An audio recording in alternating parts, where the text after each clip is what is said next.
do the screen share if you want. Yeah. Sorry about that, guys. Looks like we lost the internet. Let's see here.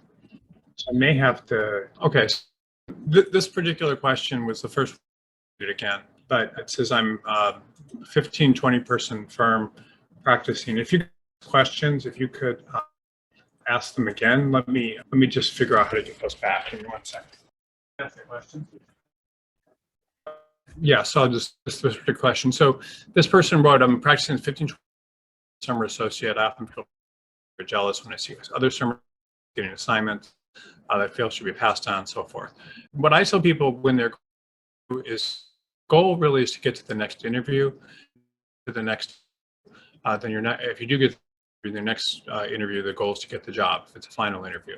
So this is what you do in interviews. When you're in an interview, you don't ask or say result in you not getting another interview. It's likely to result in another interview or getting hired. So those are the two big things that you say. So you don't ask about, you do not ask about, this will all make sense about how it's connected. It's not ask, let me make sure I'm sharing it. You want to ask about things, so I'm sharing the race.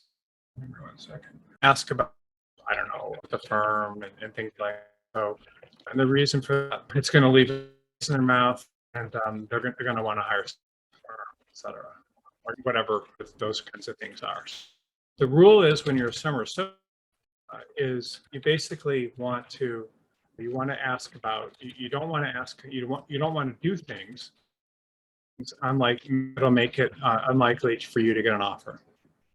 So you need to do anything you possibly can to get an offer. So that means no sour grapes, no entitlement, no things that show problems in the. And the way to make sure you avoid that stuff is basically, I recommend asking these sorts of questions. I recommend just doing your work and not worrying about it, and let your work speak for itself. Sometimes being in the background time and not being close is actually a good thing. I would recommend doing whatever you possibly to do that. So that was helpful. Thank you. This is the question I just answered. Okay, so this next question is, let's see here. And I apologize for us. We lost the internet here. I don't know exactly what happened. Nice to have backup internet. It says, my DISC assessment characterized me as extremely conscientious and steady. My practice has always been corporate work. And yes, my corporate work in large law firms. Let's see here. Does this seem like a good fit? I would like to experience relating to perfect.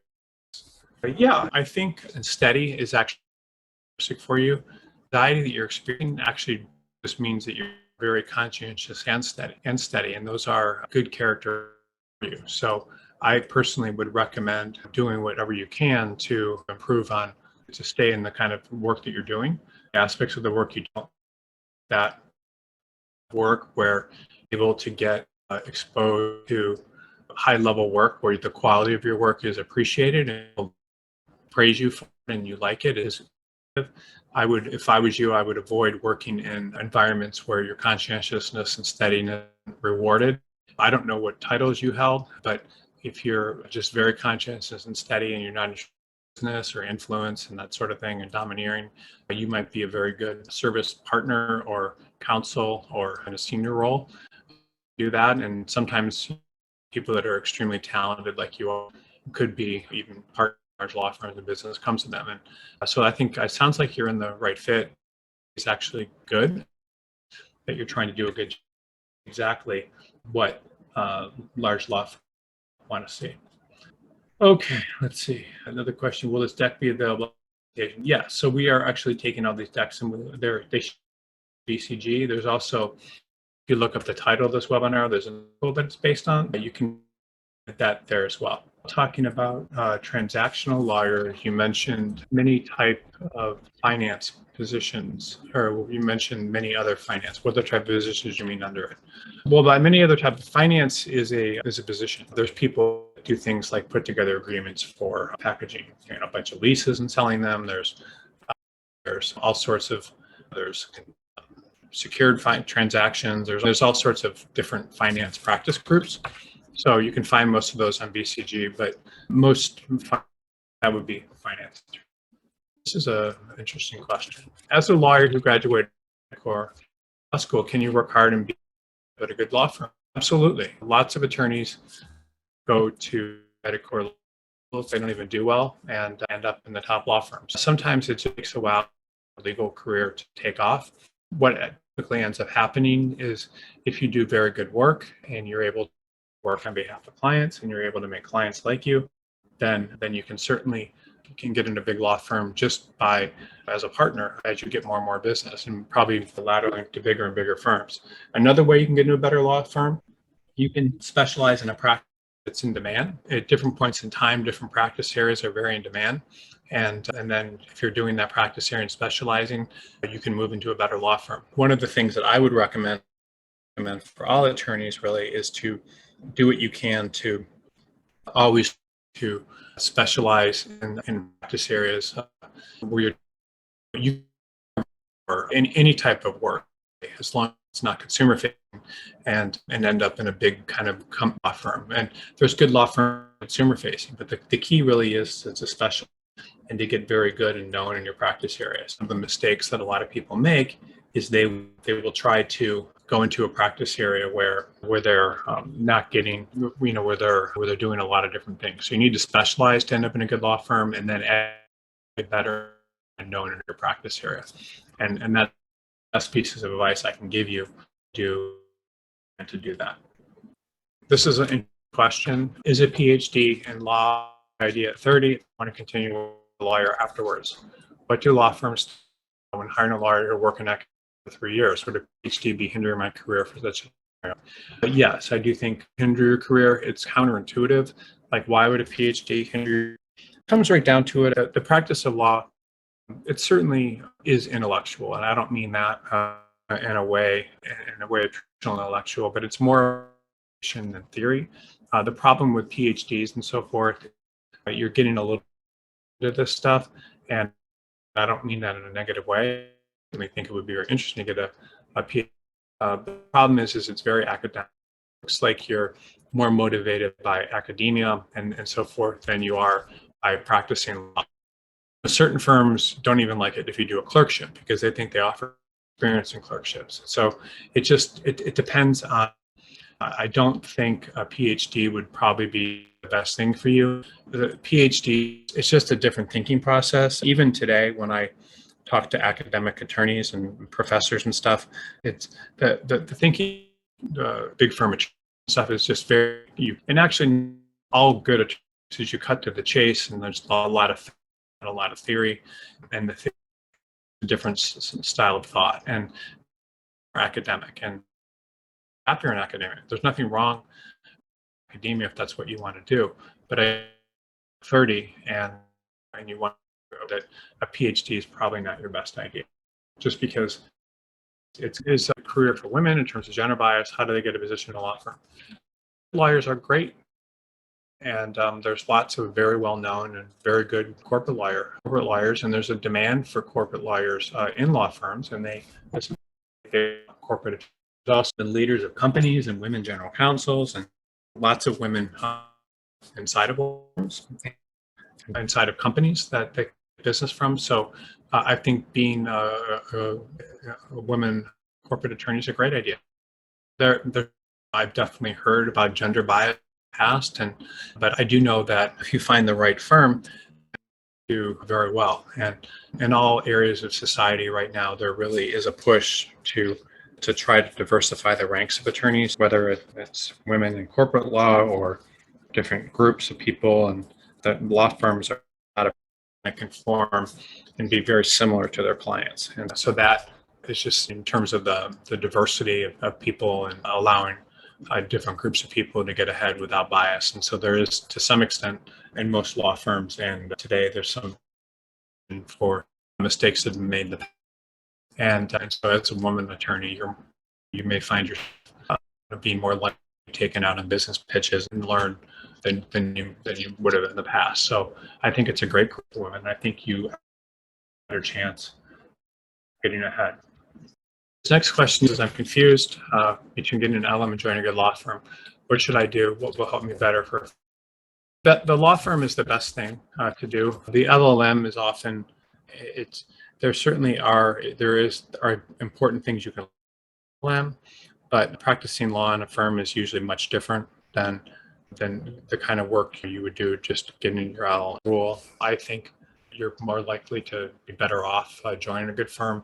LLMs are often, and I don't say this but they're often considered makeup degrees. So you can put a good law school on your resume if you didn't go to a good law school. Sometimes they're good degrees from the perspective that you can specialize in something. So you may want to do about health law and get or risk or different type of practice areas where you have a little bit of a background but not enough education law. And so sometimes it can be very good for specialized practice areas, but they're not something that can change how you did as in whatever law school you originally went to, give you a good entree into. I've seen lots of people get hired, for example, in health law and education law and other practice areas that got LLMs in that, and it was very helpful to them, and they even went straight through. But you should be very careful. Law schools are businesses, and they offer these classes to generate money, and the admission standards for most LLM programs, and I'm saying most, not all, are it's the law schools. They're often used by people from foreign countries to get into the U.S. or attorneys that didn't go to the law schools they would have preferred to, and then to get a better law school resume. But in terms of what's going to help your career, you really want to concentrate on trying to get into the best law firm you can, and you should be careful with the LLM program. Like being a tax lawyer is a very difficult thing to do. A lot of attorneys will get tax LLMs, but then not get tax jobs. And so if you're joining an LLM program, you should try to get employment statistics and figure out if you really enjoy a certain practice, cool thing to maybe get an LLM in it and learn about it. But those would be my suggestions. And this question's interesting. As a tax lawyer, is it better to start my career in a law firm or an accounting firm? So for tax lawyers, it's generally start in a law firm. The reason is because it's very difficult to move from an accounting firm to a law firm.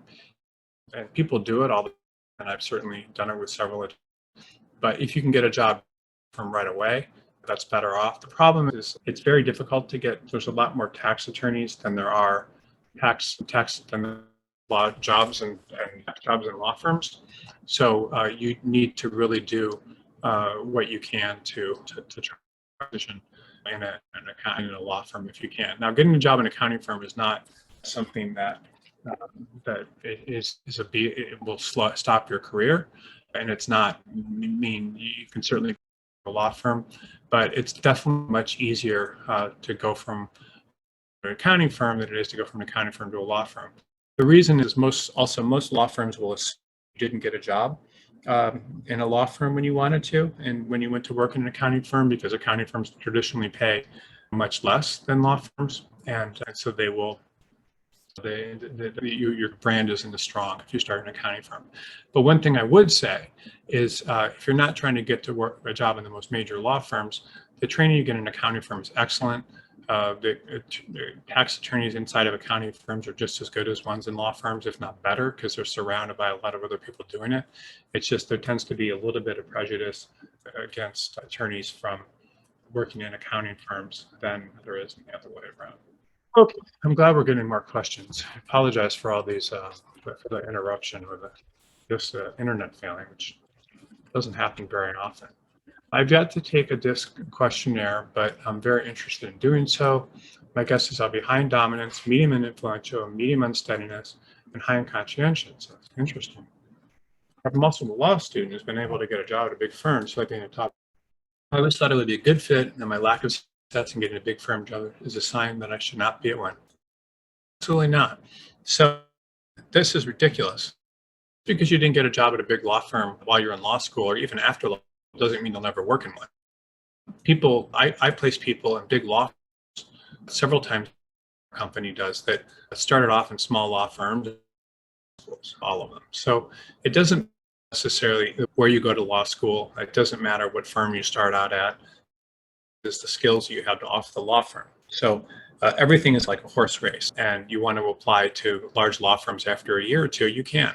So the idea is, and I've given this example before, but what happens is the horse race starts, and it's like this, and this may be right here, graduating from law school, and then it goes, and then but people are always dropping out of the race. So this may be, some people drop out here, which is in law school. Other people drop out and then they get back in the race, and they drop out here after a year or practicing law. A lot of people do.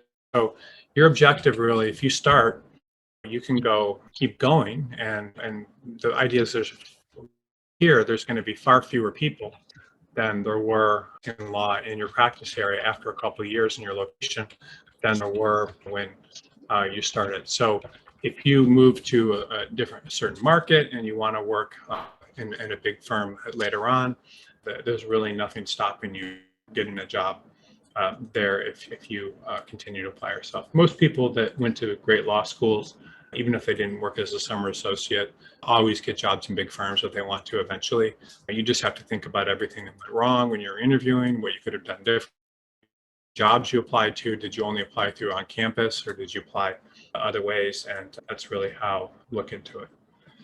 Any negative potential consciousness, so looking at the merits. I don't know if there's not necessarily consequences. It's not my role to comment on how society functions and works. I do know that law firms do have to be concerned about diversity quotas, because I don't know if they're necessarily quotas, but you have to be concerned about them because of the fact that their clients are diverse. I have 20 white guys representing a company when the company is made up of reflection of the makeup of America, which is different races and people from different points of view. And that's part of the problem, I think, that a lot of are faced with when they don't have a lot of diversity. Now, does that mean that the hiring, that people get in hired places and that maybe they normally wouldn't? These quotas, of course, but it's like that with colleges, it's like that with law schools, it's like that in different areas of society. And frankly, for the longest time, people were getting into schools and stuff based on connections, that the people that were white, for example, and if their family went there, they had money and stuff. So there's different things that society is trying to balance. You get into firm to work because they're not smart enough, yeah, then that's a problem. Ready to compete, and so they have to figure out how to address that, because if you're someplace and it's difficult in for example, I've had the experience before. So this is a decent sized company, like the company that I run, but it's certainly not a major company like General Motors. I've had the experience around from major companies, and they have than I do. This is companies that are large public companies. They solve and problem solving and different net. So you have to, everyone has to go with a group where they're likely to succeed. And I personally don't think at this point in my career that I would succeed leading a major U.S. corporation, because I couldn't compete with other people that have had experience doing that. That would be so. My only point is, I guess, I don't think there's negative consequences. I think that there's what needs to happen. I think for to go the direction that it's trying to go is you need to understand the forces that ultimately are preventing different groups of people from succeeding. And if you understand those, times that means that the society needs to step and maybe make it a little, I don't know, right word, but to give certain advantages than even when they get into firms to succeed, that they normally help, and instead of letting them fail. And that's been the problem with a lot of schools and a lot of that people can get into them and they don't succeed. The only thing that anytime a law firm is, and they have this for example, in India, they have a percentage of people that need to be hired from different, they have different castes there. So they have this Dalit, all these laws, they're trying to balances in government jobs. This is all positive stuff. It just depends on how the law firms need to be set up to help people with a lot of stuff. And a lot of these natural characteristics that I talked about today, which is like disc profiles and everything, I apologize, things that are important for people to succeed in firms.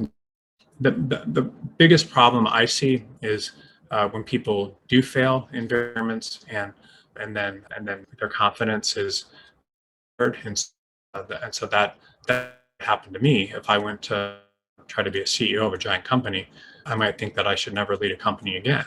I wouldn't understand all the rules that go along with it. So things to think about. I don't think there's any negative consequences to law firms. I think that they trying to fill diversity quotas, and who's to say that their diversity hires are not all based on the merit? Multiple firms that have very good diversity, and everyone that's there deserves to be there. And every person that's hired is not hired. That's a diverse candidate is not hired for diverse reasons. A lot of things. It's also about adding to the social political fabric of the firm and making it stronger. And if different points of view, then they're able to understand different types of clients instead of just approaching problems in one way. So I think diversity is great. I've actually written a book about it that I made for free on the site and on BCG. But it's an interesting topic, and it's definitely, there's a lot of stuff going on in society about it right now that I think could be very helpful for people. Okay, this next question. What's it like ultra elite law firm? Okay, so there's different types of ultra elite law firms, but ultra elite law firms they typically will have very high of the sort of work you're doing.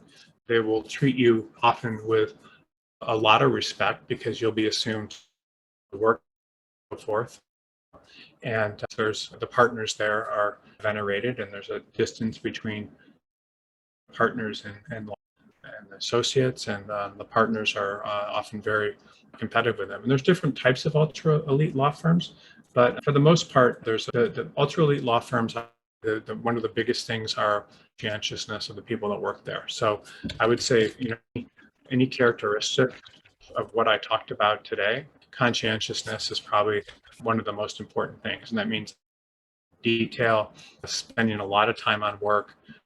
Ultra elite law firms will, a lot of different level people looking at work. They'll take the work product very seriously. Then the people will be very highly developed, and everybody be very. You'll see things in little things that you wouldn't see in other firms that happen there. Okay, what is goal career progression? That's an interesting question. I like this one. At a prestigious corporate law firm. So most associates, prestigious law firms end up at some point in the future going to work a smaller law firm. That's typically what happens. The most prestigious corporate law firms are very difficult to make partner in because they've long ago filled their corporate spots. But the most prestigious corporate attorneys that do the best fairly early in their career, when they're 4 or 5, will start bringing in smaller clients and bringing in business, even larger clients too. Or they'll just work very hard and become experts in different transactions. So prestigious is if you're in a large corporate law firm, a prestigious corporate law firm, you'll typically be able to do very well. A lot of them end up in-house. A lot of stuff you can do in a prestigious corporate law firm, but that's typically the progression. A lot of them will when I practice, I'm just thinking of the people that I worked with. Most of them are in-house now. They general counsel, different kind of or interest. A couple more questions. Which is working in large law firms, corporate, small, medium-sized law firms? This is an interesting question. In your background and what you want. Typically, I recommend people work in the largest law firm they can, and the reason is because you're going to get exposure to work. You'll get exposure to all sorts of different types of people that are likely to help grow your career. You'll get exposure to all sorts of different types of matters, training very highly paid attorneys. When I say the clients are paying a lot of money for, and you'll learn to go in depth with things. As you get older, it becomes increasingly clear that you may or may not make partner. If you don't want to stick with that, then I personally think law is best than in-house, but individual. If you go to a medium-sized law firm, you're going to get a different experience than a small one. Typically, people go to smaller to medium-sized law firms because they value the collegiality or to bring in smaller clients they might not be able to in a large law firm. But that's, again, up to you and depends on the size market you're in.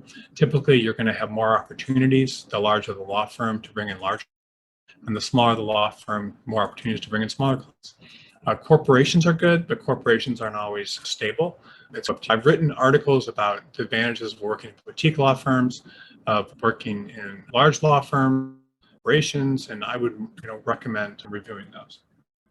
Let's see here. Okay, so law firms, this is the question I guess I'll take today. Law firms have different types of partners. So they have typically partners, junior partner, which are often, and then they'll have equity partners. To become a partner firm, typically written about this in a lot too, but typically to be a partner in a law firm just requires a lot of dedication. So the law firm needs to be convinced that this is really your number one priority in your life, a partner in them. And the question will like, really, is it really? And then they'll see power and can do what it takes. And equity partners, the idea is you need to go all out, and this is your life. So that's the best way to think about it. I think that in order to, you need to show commitment. The law firm believes that you're the kind of person that can bring in business. They need to believe that the number one priority in your to serve this law firm and do the absolute best work you can. And if they see that and they believe it, then they will. You're competing with people that are also and other people trying to become partners. So in many cases, it depends on the size of the law firm. The larger the law firm, the more likely you are to, the harder it's going to be. And the smaller the law firm, many times the easier it's going to be. It does require a lot of expertise. It requires being very good at what you're doing. And I think the number one thing is really commitment. The more committed you seem, commitment, passion, and that sort of thing. And so the law firm wants to basically say this person is representative of what we are, and then throw off a lot of more, offering more money, kind of money. Can you which is hours, etc. So the law firm really has to look at you and has to say, law firm has to say, this person provides so much value, we would be nuts, basically. So they have to look at you, and you're in a position where where you are throwing off so much value that the law firm would be nuts. Then they will make you partners. That's really the main thing. There's how many, the calculation that goes into that is going to be different. That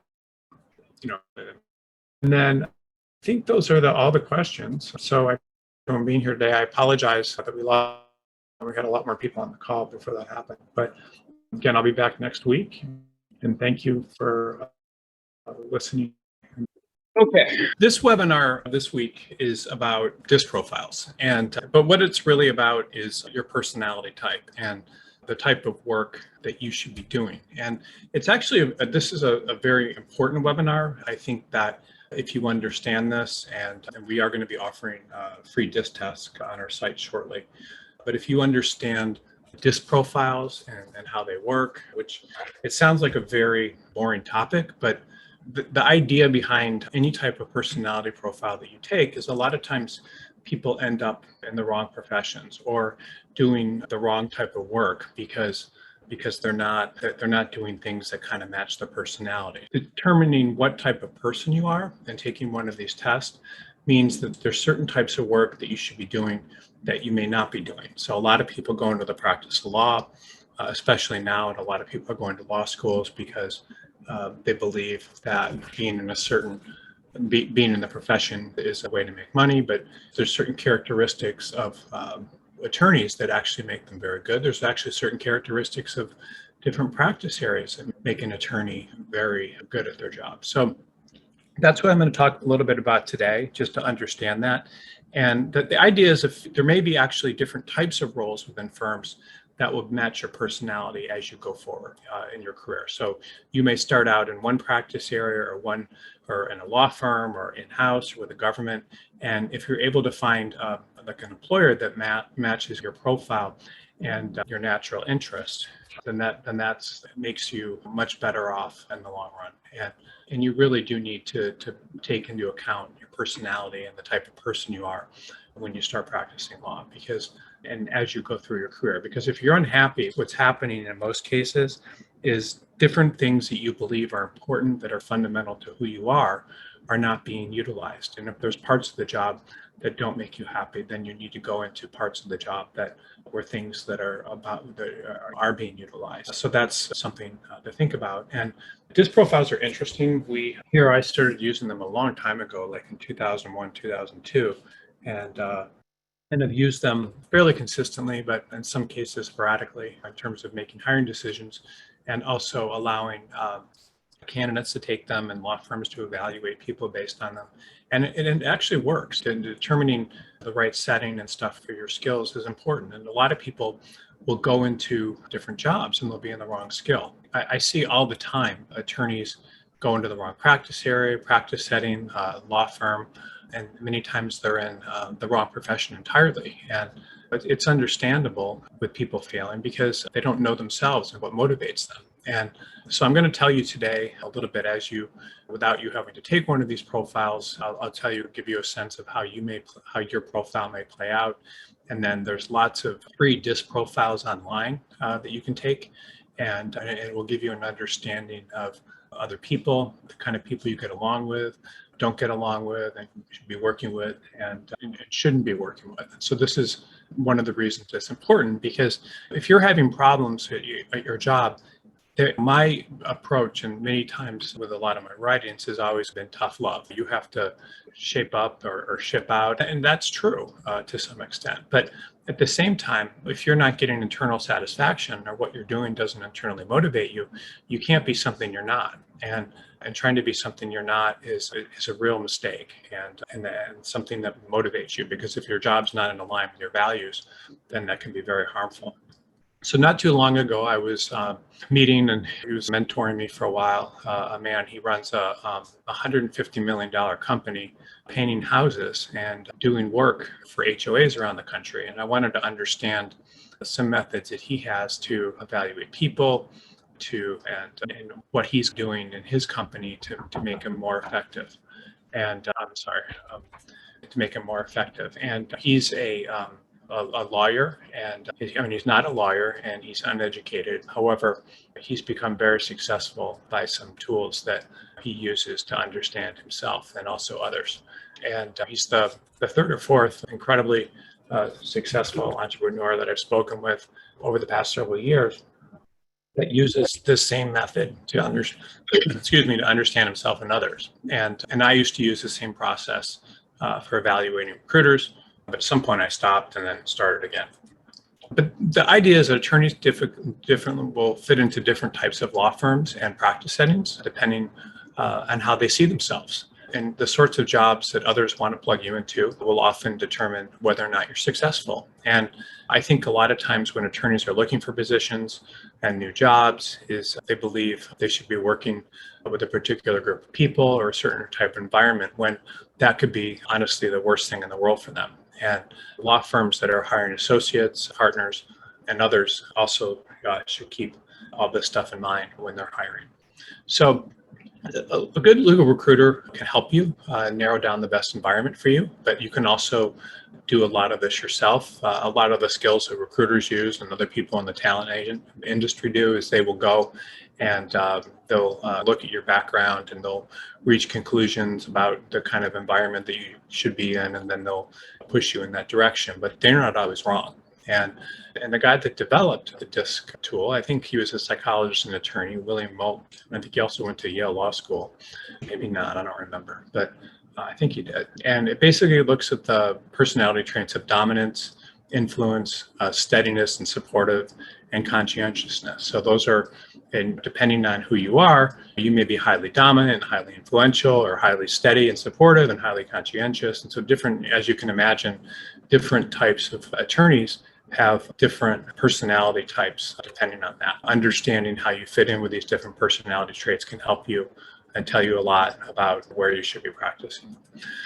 So the first one is D, which is dominance, and so I'm talking today. I will talk to you about the different types of profiles and things that do well in law firms. But dominance is this personality characteristic is very important to succeed in most large law firms, not all of them. But large markets, large law firms, this characteristic is a very important one. And dominance really is about things about being like direct, very decisive in terms of how you make decisions, very driven, results, demanding, very task-oriented. So if you think about many of the best attorneys, they have these characteristics. They're not just with other people, but with themselves they're demanding, and they demand results, and they're very driven with themselves. And because they're driven with themselves, they expect other people to be driven. And more of this in the largest and most competitive law firms, of course, than you would in people that want to be in other practice settings, because this is a characteristic that the legal profession really, I think, takes very importantly and thinks is very important. People that have a high D are usually focused on getting things done. They're very passionate and they want to lead and not follow. They work very hard to achieve goals. They would rather be working than not working, which I'm sure may not comprise everyone watching this, because not every attorney wants to be working. They want others to follow them, so they will get very involved in whatever they're doing, and they're less likely to ask for direction. They'll ask for direction, but they would rather be the head writer on a brief or the person that's in charge of the transaction after a certain period of time. They want to be working all the time. They want to win. So when you look at the best attorneys, you'll typically see that they're talking about winning a lot, and that's just because that's their personality. They want to win, and they thrive in environments where they're competitive. So they want to be in competitive environments, and they're the kind of people that, and they say most law firms are like shark tanks because everyone's competing with each other. If they're not competing about one thing, they'll find another thing to compete about, and they're often scared about being vulnerable. And they want to, and so they will sometimes hide the ball and that sort of thing. And then they want to be seen as successful and powerful. And these are all characteristics of dominance, and they're all characteristics of many times the attorneys in the best law firms and the best attorneys, regardless of the law firm they're at. And their goal and task oriented.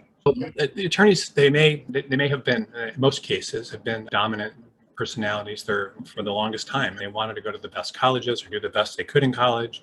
They wanted to go to the best law school, and they wanted to get the best job.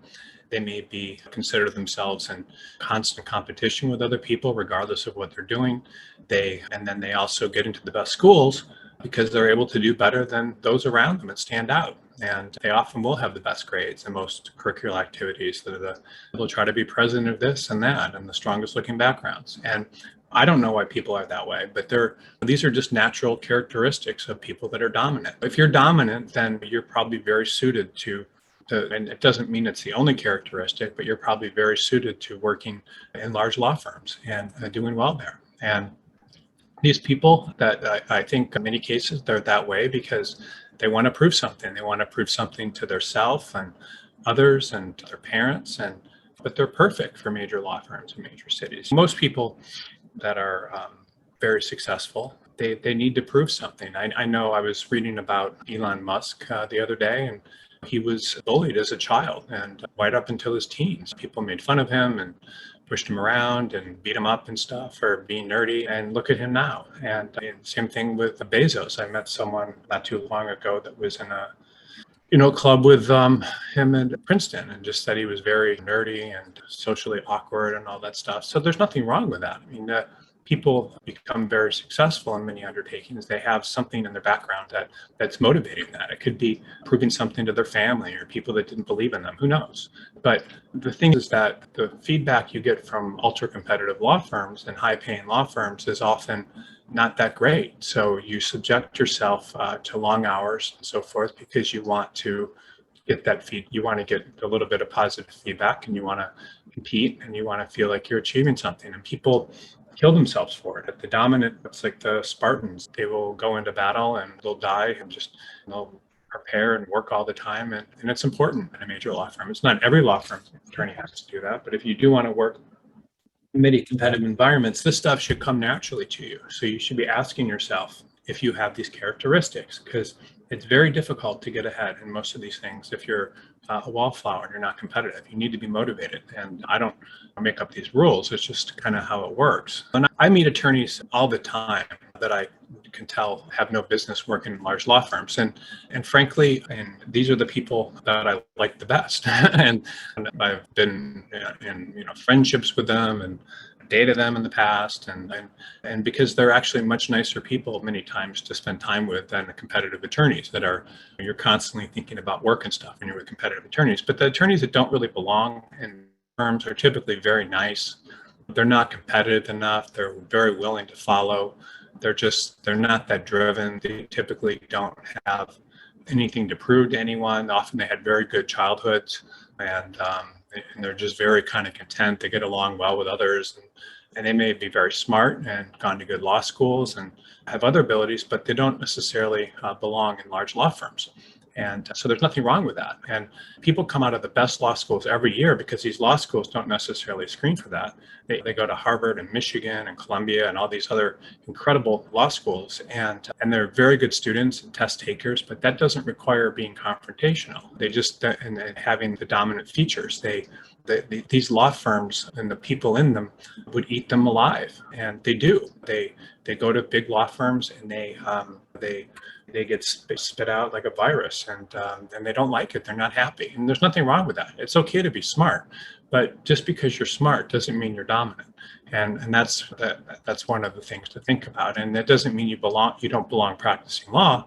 There's plenty of other settings where dominance isn't necessary. Many attorneys that go to teach law in academia or public service and do clerkships, even become judges and so forth, are not always that competitive, and they're not dominant. But to be in most major firms and in big cities and stuff, you need to enjoy competing with others, and you really want to be able to get ahead and work hard, and you need to prove something, and you need to make as much money as possible and achieve something. Most big firm attorneys are motivated by the competition, and they're often concerned about their hours and money and how they appear to the outside world and how competitive they appear to others. And it's just how they work. And that's the mindset. It's interesting that I see attorneys, and the attorneys that work many times in the most competitive firms in markets like New York and so forth, they would rather not practice law at all than be seen as practicing at a less competitive firm. So they typically will either drop out of the practice of law completely, or they will more often than not, go in-house, which is considered a cool job. But they certainly don't want to appear that they're less committed and so forth, not doing as well because they're competitive. So the attorneys will undermine others, they'll work harder than them, and they'll always try and be the best. The more competitive law firm you are at, the more you're going to be around other people that are trying to dominate you and undermine you and make themselves look better than you, even if it's unnecessary. They'll do it socially, they'll do it politically, they'll do it with your work quality, they'll do it with innuendo and rumors and all sorts of things. And it's just part of the game, because when you put very competitive people together, that's what you get. And that's one of the reasons that the companies pay the most money for the attorneys from the best firms, because they're doing that not only with each other, but they're doing that with the people opposing their clients. And what those best law firms do is they'll channel that motivation, and they'll make it profitable. They'll get lots of hours out of you. They'll praise you when you bill a lot of hours and not praise you when you don't. And that's how they do it. And you need to be dominant for most large law firms. It's the way it works. And law firms, you can go into a law firm and talk with all sorts of enthusiasm about, if you're interviewing, with how you're trying to get ahead, or how you had the most hours, or how you did this the best and that the best. And law firms love that. So they'll try to channel that into lots of hours, and you continually making your work product better than your peers, and so forth. The law firms will channel this natural characteristic and into your need to feel important and better than your peers, and also to ultimately exploit you and make more money. And even as partners, even partners are exploit is a tough word to use. I don't know if that's really accurate, because you could say that every doctor is exploited, every salesperson's exploited. I don't know if that's the correct word, but you will be, to some extent. You will, in a large law firm, you're gonna have to play the game, and even partners are exploited.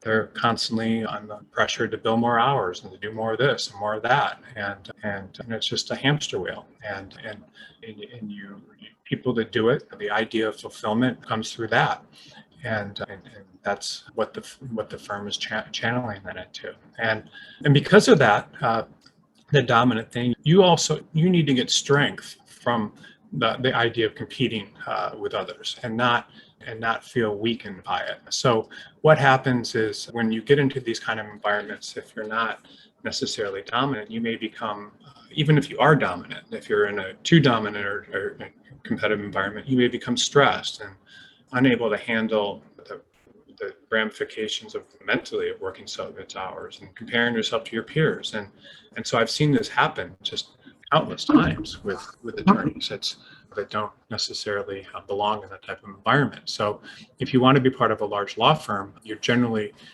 going to need to be very dominant and really and be that way. Competing with others, task-oriented, partners need to have as much business as possible. And if you don't feel like you're making the most money, most dominant people will leave. They'll be motivated by money. They'll be motivated by the quality of firm. And they're always going to want to be with better firms, work with better attorneys, consider to be working with the most prestigious firms. Partners will want to have the best clients. And it just keeps going. You're comparing yourself to others because that's just the mindset. And I can't speak from a metaphysical point of view about whether or not that's a good thing. Most religions would tell you that pursuing anything like that, religions or philosophies, spirit would say not. If anytime you pursue something outside yourself like that, it's not going to lead to fulfillment. But for some people, it does, and it can. So that's something to think about. But many high Ds, people that are very dominant, and I've seen it, will conclude that they don't want to work in a major law firm. They look around them and they'll see other attorneys that are working lots of hours and not becoming partners or advancing in their careers. And because they're so motivated, they conclude that they would be more successful elsewhere and are doing something else, or they would be able to really realize those D characteristics more doing something else. And for them, often they realize that they're so competitive, it doesn't make sense for them to direct their energies inside a law firm, but they'll direct it elsewhere instead. And so a lot of Ds inside of law firms make this leap. I saw it when I was practicing. When I started at my first firm, there were some very motivated people there. They left very quickly to start businesses and do all sorts of things. And of course I did as well. But the most motivated people sometimes don't believe that they want to put that drive elsewhere. And if you run your own business, or you may have more long-term potential and control over your time than an attorney in a large law firm. You have more potential if you want to do that, to become important and rich, like Jeff Bezos or other people that have done things like that, than probably working as an attorney who takes care of businesses. To some extent, the law firm can constrain if you're very dominant. The most dominant people may not last in law firms. They believe they may not make partner. There's other attorneys that are deciding what's going to happen, whether or not the firm is bringing enough work. So there's things that can limit you. Like any profession, there is an apprenticeship that can take a while, but at the same time, you can be very limited. But many law firms won't hire attorneys who've started businesses, almost all of them, because they know that this highly dominant personality trait will take them again, and they will conclude that working in a firm is not conducive to their drive, and they want to basically get all the rewards of their drive and control things in a different manner. A lot of Ds that start businesses will go to law firms and try to steal clients, or it's the same thing that law firms do when they hire solo practitioners who left and started law firms. They don't like starting them, because that's another sign that they may leave. So they want high D attorneys, but not necessarily ones that are likely to leave.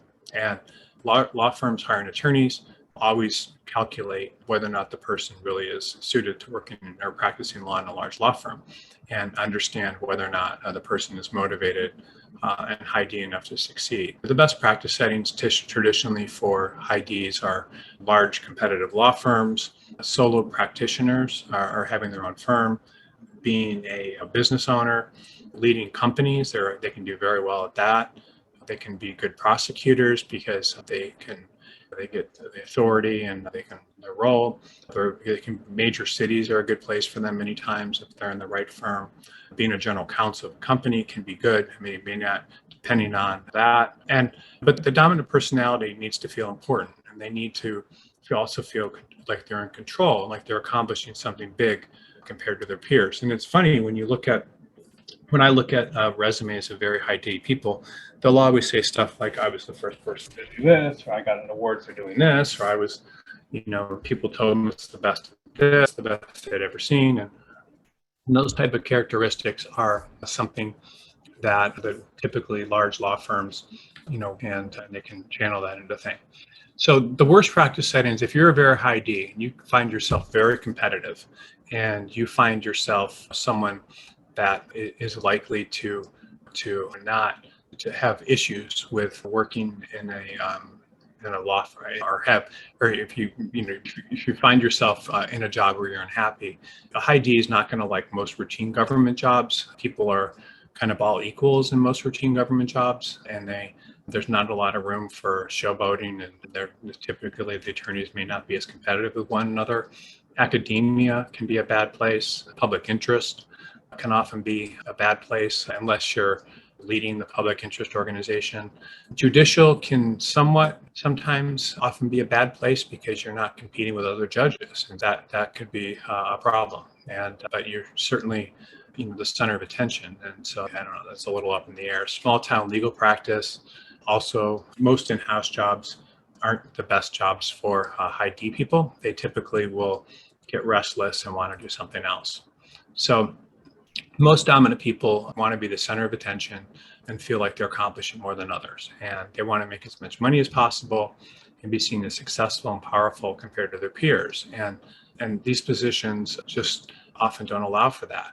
And people just they're not like sticking out, and they want to be around other people where they're very motivated and they can talk about their accomplishments and feel pushed by others. And the best practice areas are typically you're very good litigators, almost always a high dominant person. You can see it with their writing and the talking in court, but they're not always that way, but most of the best ones are. The same thing with corporate attorneys. They want to lead deals, are competitive about the kind of clients they bring in. Entertainment, same thing. They're competitive about who the clients are. Criminal law, a lot of family law people are that way. Labor and employment to some extent. But all these practice areas will allow the attorney to be the center of attention and to compete with others and to get a sense of winning and being the best. And they also tend to attract a lot of other very competitive attorneys, especially litigation and corporate are two that are like that. Some of the worst practice areas for people that are high D are often bankruptcy, I've noticed. I think insurance coverage, real estate, tax. You also have patent law, trust and estates. Those patent law and trust and estates can be very almost, I don't know, behind the scenes is the right word, but they don't require a lot of confrontation with other people. And they're often very routine, and the attorneys that do them aren't necessarily as competitive with each other in comparison to something like family law or litigation. And so that collaborative practice areas are often not the best. So to summarize, if you feel like you're dominant, you may be, the more dominant you are, the more suited you are probably to big firm practice and the practice areas related to that. The less dominant you are, you may still be suited to big firm practice, but at the same time, you probably want to be in certain practice areas and not others. The next one is influence, and this is the second of the four. These will go a little bit faster now. And again, there's different practice areas that are more suited to the influencer personality than others. And someone who's an influencer has a desire to create their environment by influencing others. So they're optimistic, they can be persuasive, talkative, they're often emotional and social, and they have all these characteristics. They often enjoy being around others very much. They're They don't want to. They're not afraid to be the center of attention. They tend to be very positive in their environment, so they're a positive force. They like when others approve of them. That makes them happy.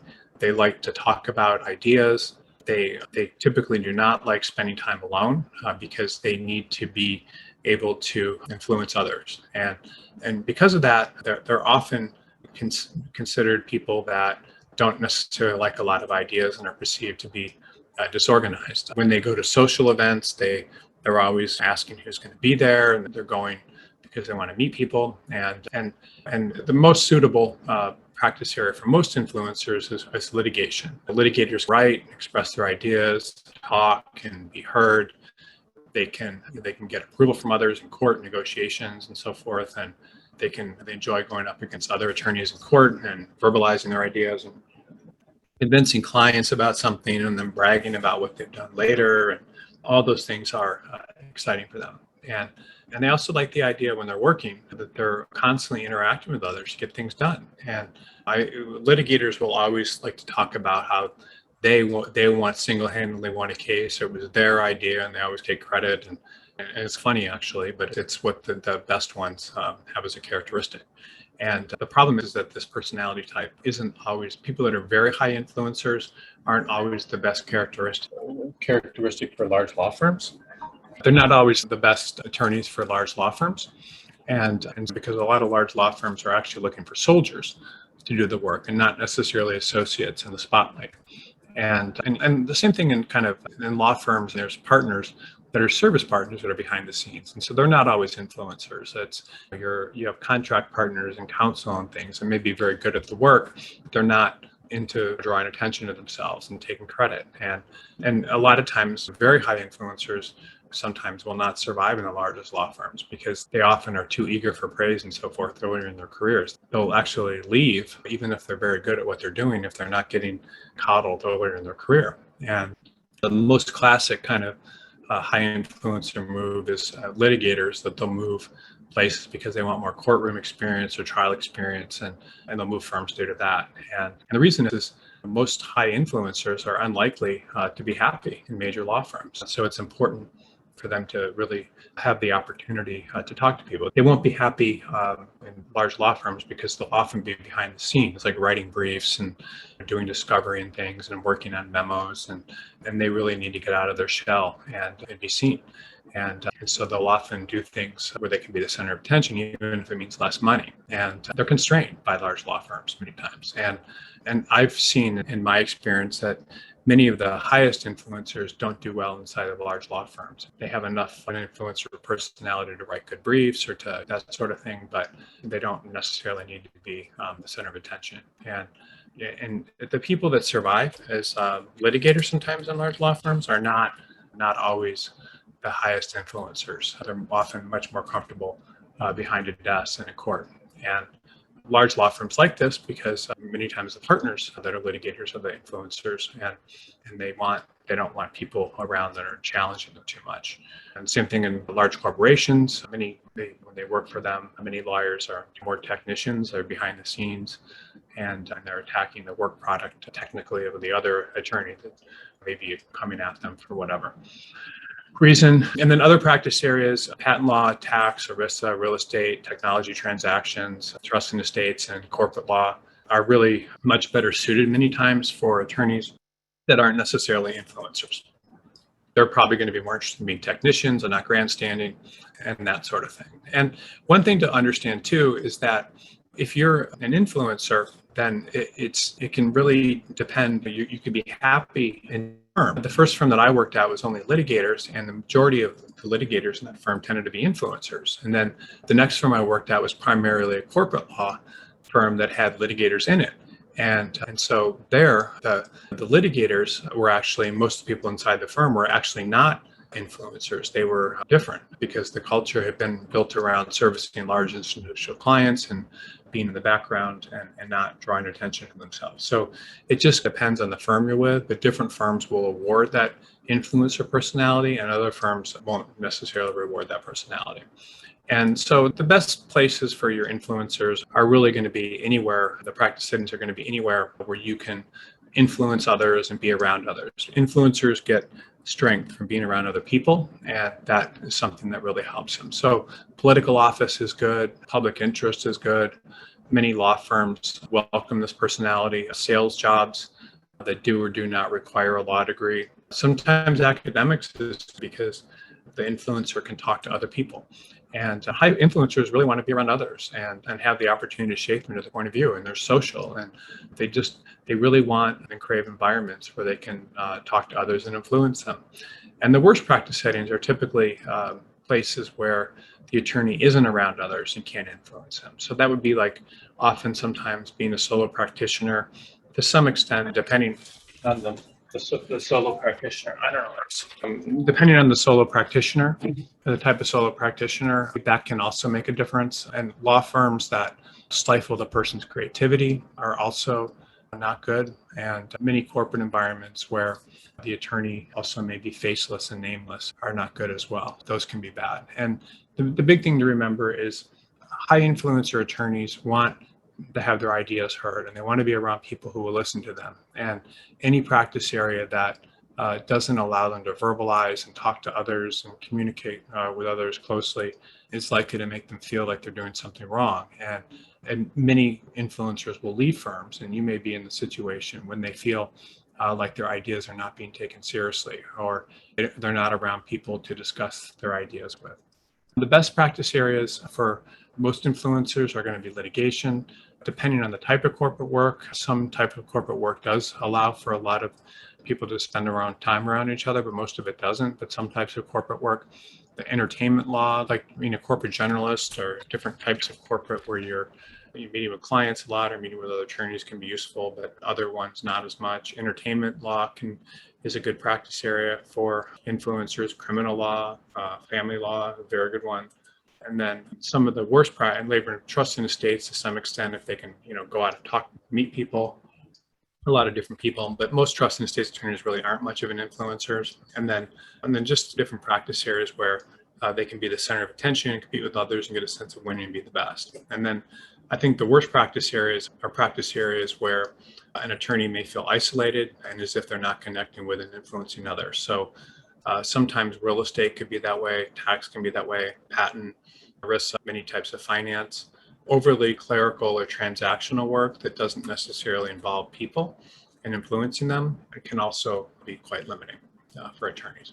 So it's important to understand if you're an influencer, and that necessarily motivates you as well. And so the meaning of steadiness, that's the S in the DISC, so DISC, steadiness, is most attorneys really, and it's the idea of being steady in a supportive role. So someone who is steady is interested in cooperating with others to complete tasks that support others, and also in maintaining stability. They can be described by the words cooperative, collaborative, stable, consistent, loyal, patient, all those sorts of words. Those words all connote stability. And steady personalities don't like change. They don't want to offend others. They tend to be dependable. They like to be in a role where they support others. They don't like being the center of attention and promoting themselves. They feel secure, following rules, and in a role where they will help others follow rules.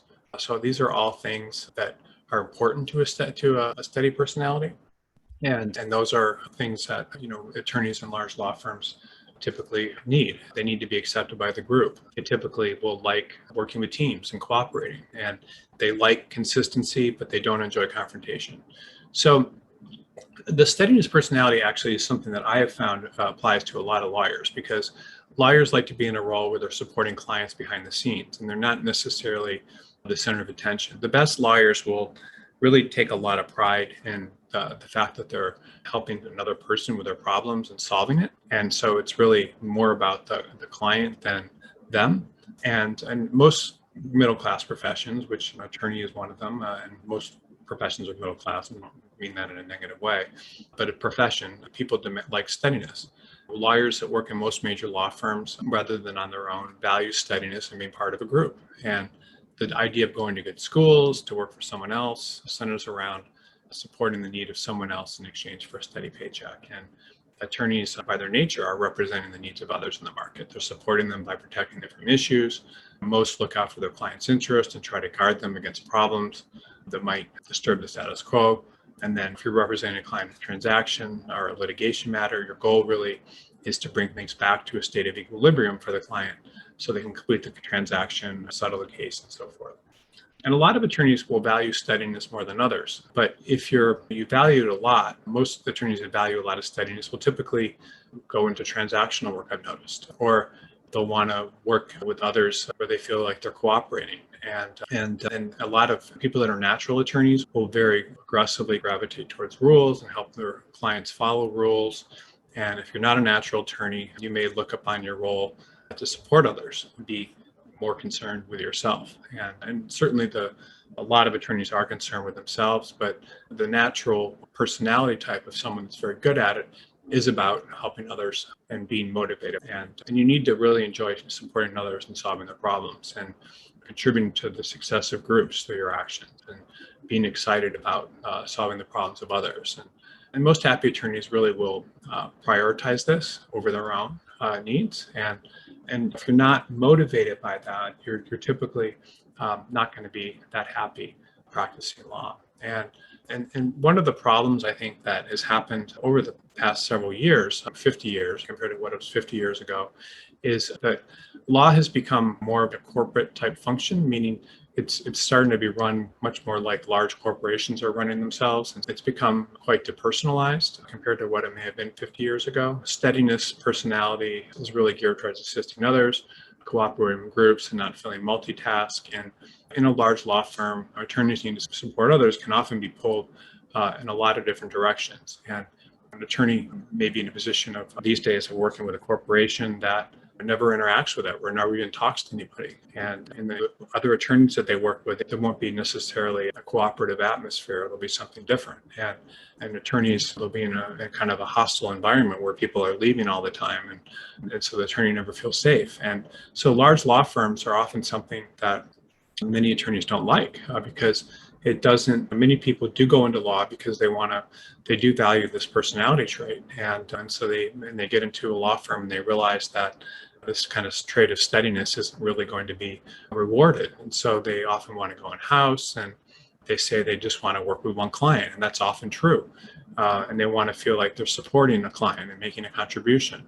And they want to feel like they're someplace steady and they're working with a group. And all this is understandable, but it's really the opposite of what attorneys often find once they get in-house, because companies go out of business, they merge, they hire and fire CEOs and general counsels and so forth, sell off businesses, get sued, close offices. So being in-house actually can be not supportive, but many attorneys are naturally seeking that.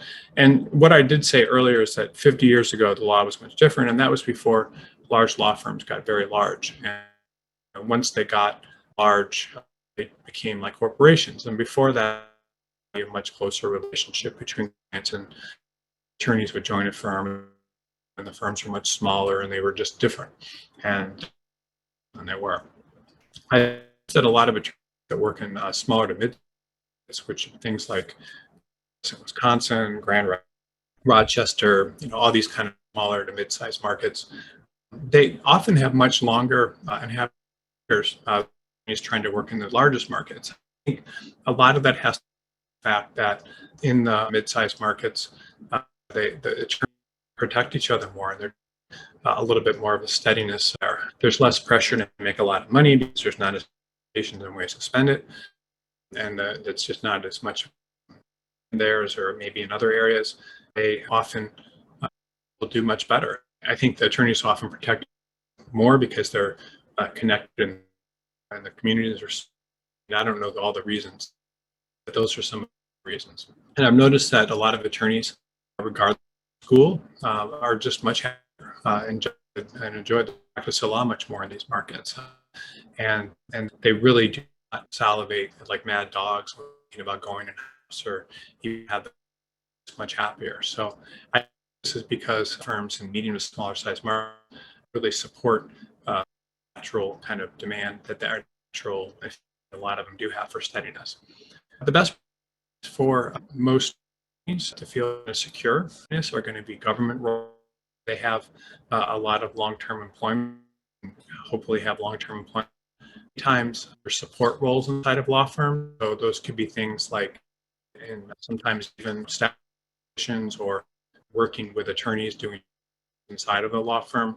A lot of times people even go into sometimes recruit of law firms or human resources is a better way of putting it. There's just a lot of different jobs you can do when you, a lot of times the best attorneys inside of maybe people that are practicing as attorneys. Public can be good if there's a lot of steadiness. Academia can be good. A lot of judicial environments can be good. So I've seen people spend their careers working for judges. I've seen people who do support roles inside of companies.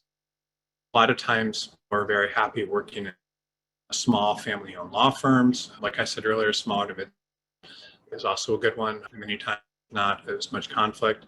And any kind of market where, you know, that they feels like they're supporting others and they feel secure at the same time. And that's important. Secure and not like they're under attack all the time. They want, and they're more likely to let money in exchange for consistency than they might otherwise. And they're not concerned about drawing themselves and do not necessarily need limelight. So the settings and you won't feel secure. So large law firms can be law firms that have a turnover can be very, companies turnover, conflict can be very scary. Things that kind of have drop dead dates where they visit generation get paid, positions where the compensation is variable and unpredictable. Law firms in major cities, they have a lot of turnover. So the idea is that the attorney really is looking for safety and steadiness. And if they're getting that, then they will leave. When you hear these kind of reasons, messing with my compensation or they require this, you're really hearing someone say, I value steadiness and I'm not getting it, or I don't feel like it's here. And so those are some reasons. And they don't become predictable. They don't conflict. The markets will often conflict, and attorneys are unlikely to be happy in them. And the best practice areas are typically where the attorney's not in conflict, where they're allowed to work behind the scenes. They often feel can be things in transactional practice, tax, patent law, ERISA, and classic support of a tax attorney because they're expected to sit behind a desk, work a certain number of hours, know that they do this, they're going to be. That's what makes them different personality types and enjoy this, but the support of it does. And then many times practice area, the attorney's in conflict with others, winners and losers, and then things aren't necessary. Things are often going to be unpredictable. And these, I don't know, these are horrible practice areas, but again, a steady attorney, because you can find it in some firms, you can find roles and feel steady, but litigation, criminal, family law, I think trust and estates is one. I don't know if that was there, but these put attorney in conflict with others and often predictable. And so the typical attorney doesn't enjoy them. You just need to understand really the right kind of firm of practice that can make a great career. And then the following, the final one I managed to cover is conscientiousness. And this is really fairly important for most attorneys. And it's something that a lot of people will cases come naturally. So conscientiousness means being careful, cautious, calculated, objective, systematic, critical. And if you're conscientious, you want to produce work that's not criticized, you make challenging assumptions, but you enjoy searching and coming up with the right, and enjoy showing the expertise in the work you produce. If you're not that way, many times new attorneys often do accurate work. They often, especially summer associates, and they don't do these things, and they're not very careful with their work, and that's not a good personality trait for attorneys. Very conscientious, and law firms expect, and their clients expect, very well, meaning typos, grammatical error, or other issues, and us attorneys will often be very proud of produce, and it's often impossible to work in a major firm and be taken seriously unless you're very. So conscientious is a quick way often to distinguish them from the poorest ones. So when I was litigating, you would always see the worst law firms, which were work product that wasn't carefully thought out, where the law wasn't cited properly, where there are typos. Everything comes back perfectly. And the larger the client you represent, the more conscientious you're expected to be. Smallest firms and low stakes family, criminal matter, for personal injury, low level insurance, those things are often the work product isn't very good. And conscientiousness and oftentimes if an attorney is very rushed and their work won't be very conscientious, and then to expect the work to be very well. And those who evaluate the work product for attorneys, sources comparison, careful, their legal conclusions are well reasoned, they're more likely to win legal cases and do better with tracks and so forth when you're a conscientious attorney. So it's actually a very important characteristic of attorneys. I've seen most of the best attorneys are extremely conscientious because to really think through things quickly. Think through things in a lot of depth and be very careful. They take a lot of pride in their work, and this conscientiousness is really natural. It's something that's ingrained in them, and they don't need to be. They enjoy marking up papers and finding errors, tweaking contracts, documenting transactions, and all that sort of thing. And about researching material, and it's just it needs almost to you. I'm in school. I was taking this class with a professor, and he was a and I was getting the best grade in his class, but he told me I shouldn't be an attorney. And I was like, "What are you thinking about?" And he said, "Look at these guys." I looked down, and there was some guy looking, underlining very aggressively. He said, "This being an attorney, very, I don't know if he used the word conscious, extremely uptight with details, and for you, in that comes naturally to you." Now, I actually learned it and became very good at it, but honestly, the truth is that this is a highly valued, especially in large law firms. Attorneys make their errors, finding errors, they're making errors, attacking the errors of other attorneys, and so forth. So be like that, and if you don't, then you're going to lose. You're going to get the bad side of deal. Constantly on the defensive. You're going to be sued for malpractice, and the best attorneys are also very calculating. They're like chess players. They deadlines and insert provisions into contracts at the last second, which I was not expecting. There's all sorts of information to their advantage, and you need to thrive playing games. It should come naturally, and if these games don't come naturally, then there's that you're not well suited to being an attorney. You need to be calculating in time, and you need to know that sometimes attorneys are overly calculating, and that people you're going to be against, and you're going to lose. You're going to lose against partners.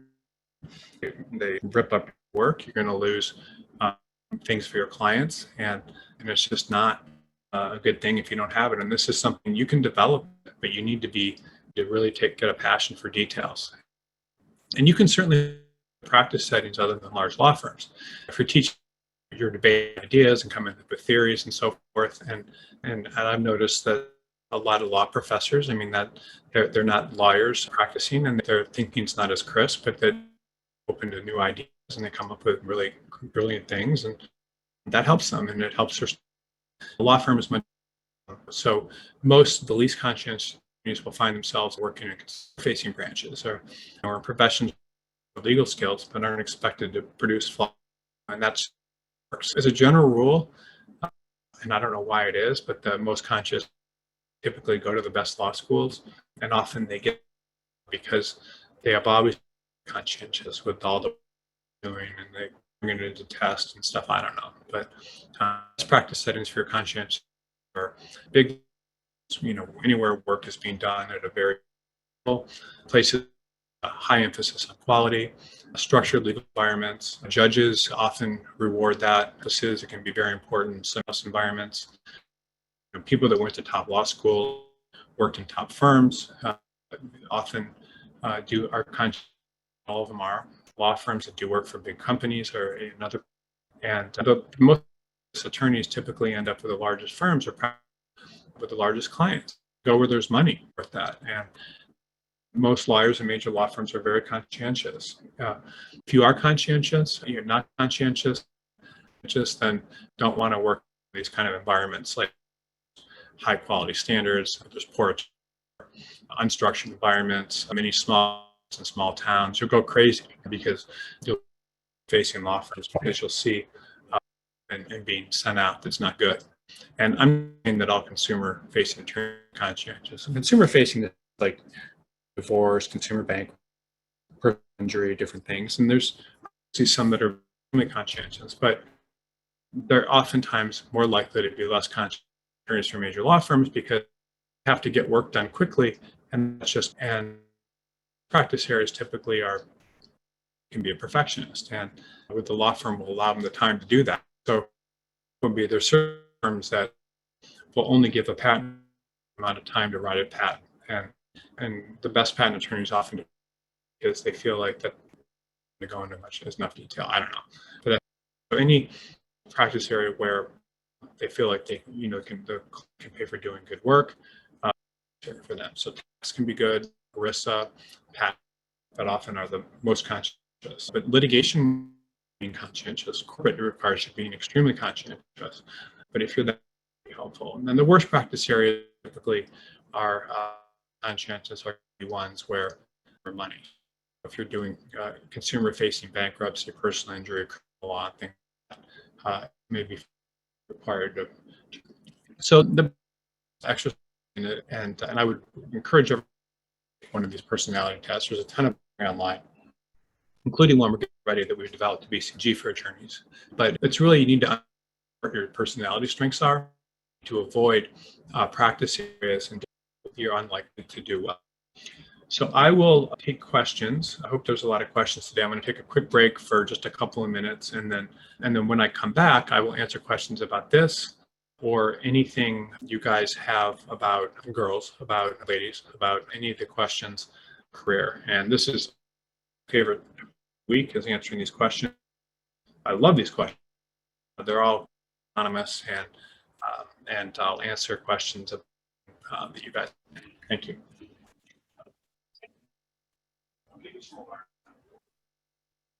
Yeah. She has it. She wants to. Oh yeah, I want a green juice. Just give me 1 second. I'm going to stop this Word docs. 1 second.